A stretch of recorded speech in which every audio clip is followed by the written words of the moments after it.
Dear friends, நான் உங்கள் Sathya from SS academy Kovai. இது ஒரு நிமிட sports news. Next year India மற்றும் இலங்கையில் T20 கிரிக்கெட் வேர்ல்டு கப் நடக்க இருக்கு. மொத்தம் 20 டீம்ஸ் பார்ட்டிசிபேட் பண்ணுறாங்க. 4 கேட்டகரியாக பிரிச்சிருக்காங்க. இதில் இந்தியன் டீம் வந்து A கேட்டகரியில் இருக்குது.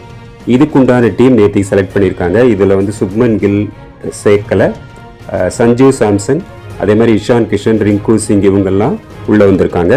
சூரியகுமார் யாதவ் கேப்டன், அபிஷேக் சர்மா, சஞ்சு சாம்சன், திலக் வர்மா, ஹர்திக் பாண்டியா, சிவம் துபே, அக்ஷர் பட்டேல், ரிங்கு சிங், இஷான் கிஷன், பும்ரா, ஹர்ஷித் ராணா, அர்ஷ்தீப் சிங், குல்தீப் யாதவ், வருண் சக்கரவர்த்தி அண்ட் வாஷிங்டன் 2 தமிழக வீரர்கள் இதில் இருக்காங்க.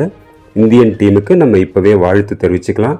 ஏன்னா இந்தியா தான் defending champion of T20 cricket world cup. இது போன்ற நிகழ்ச்சிகளை மீண்டும் பார்க்கலாம். நன்றி, வணக்கம்.